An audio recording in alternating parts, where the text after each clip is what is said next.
네, 지금부터 2017년도 지급결제보고서에 대한 기자 설명회를 시작하겠습니다. 오늘 설명해 주실 분은 신호순 부총재보와 차현진 금융결제국장이시며 관련 부장과 팀장들도 배석하였습니다.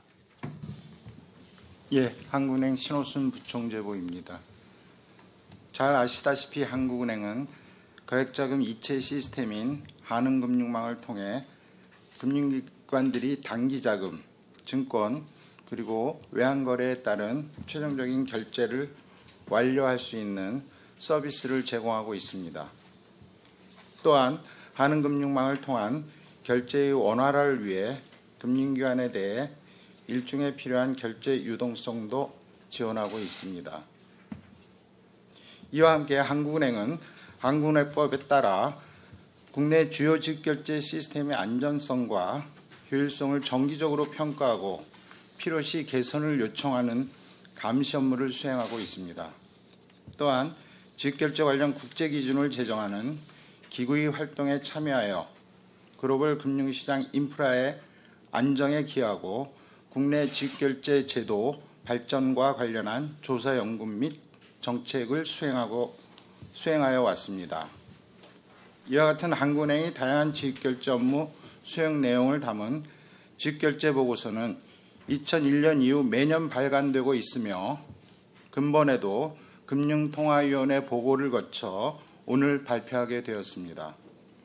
금년도 직결제 보고서의 주요 특징을 살펴보면 첫째, 직결제 동향 분석 부문에서는 모바일 직결제 서비스의 이용 증가, 분산 원장 기술의 적용 노력 확산 등을 포함한 디지털 혁신 동향과 함께 사이버 공격 및 지진 등 자연재난에 대비한 직결제 시스템의 보건력 강화 필요성 등에 대한 분석을 확충하였습니다.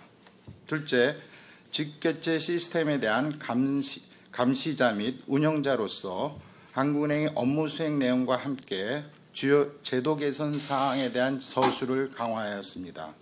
끝으로 직결제 제도 발전의 촉진자인 한국은행으로서 직결제 핵심 이슈와 관련한 정책 과제를 제시하였습니다.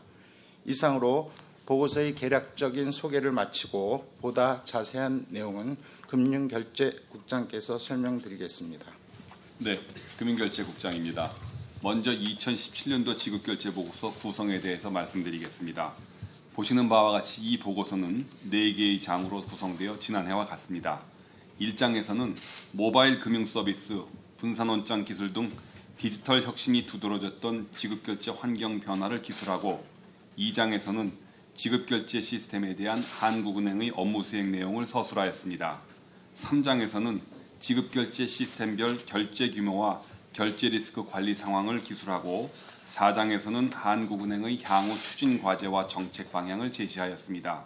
각 장의 세부 내용을 살펴보면 1장 지급결제 환경 변화에서는 은행권 모바일 뱅킹 서비스 이용 확대, 비금융회사의 간편 송금 및 간편 결제 이용 규모 확대 등 모바일 금융 서비스 이용 증가 상황과 함께 분산원장 기술을 국외 송금, 증권의 발행과 거래, 고객 인증 등 다양한 분야에 적용하기 위한 시도들을 설명하고 이와 함께 사이버 보안 사고, 지진 등에 따른 지급결제 인프라 업무 보건력 강화 필요성에 대한 내용을 소개하였습니다.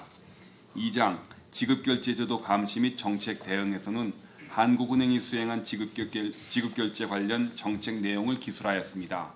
한국은행은 2017년 중 한국이해탁결제원과 한국거래소가 운영하는 중요 지급결제 시스템에 대한 평가와 금융기관에 대한 공동검사를 실시하여 지급결제 관련 업무 현황을 점검하고 개선을 권고하였습니다.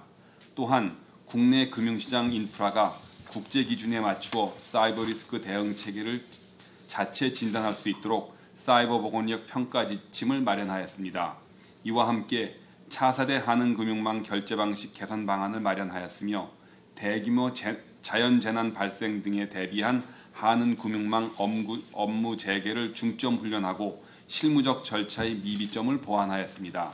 3장 지급결제 동향 및 결제 리스크 관리에서는 한은금융망을 비롯한 주요 지급결제 시스템의 동향에 대해 주로 기술했는데 이는 이미 보도자료를 통해 몇 차례에 걸쳐 공표한 내용이므로 이와 관련한 설명은 생략하도록 하겠습니다.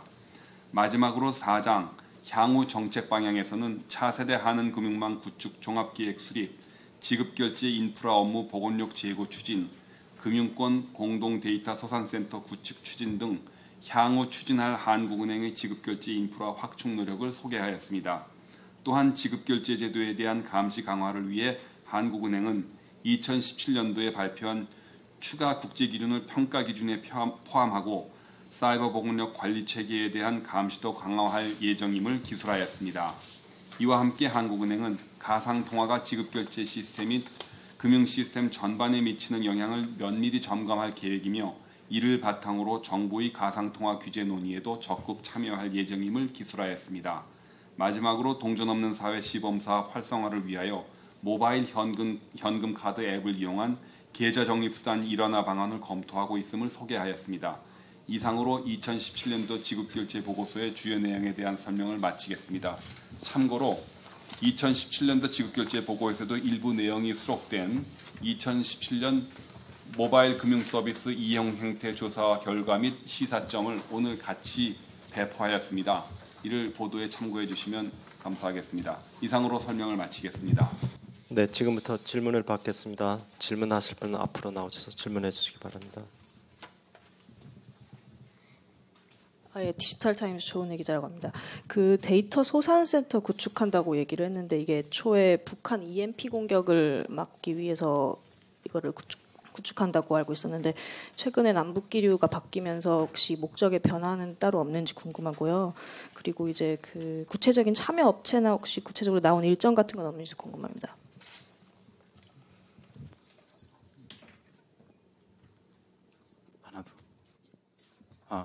전자금융부장 이종렬입니다. 데이터 소산센터가 당초 사실은 금융권 공동 백업센터를가 이제 2013년도인가 14년부터 추진을 해왔는데 그게 좀 꼭 EMP를 목적으로 한 내용은 아닙니다. 사실은 작년에 저희가 그 금융권 공동 백업센터를 소산센터로 바꾸고 작년에 이제 문제가 불거지면서 거기에 이제 EMP 방호 장치를 이제 추가로 도입하는 방안을 계속 연구를 해왔거든요. 근데 지금 지난주에 큰 사건이 있는 것을 계기로 해가지고 과연 이제 그 계속 그 EMP 보호 장치를 계속 거기 추가를 해야 되는지 말아야 되는지는 아무래도 정부하고 같이 긴밀히 협력을 해가지고 방안을 새로 재검토해야 되지 않을까 이런 생각은 갖고 있습니다. 그래서 금년 중에 사실 EMP가 아니죠. 그러니까 금융권 공동 소산센터 구축 계획을 마련할 계획이지만은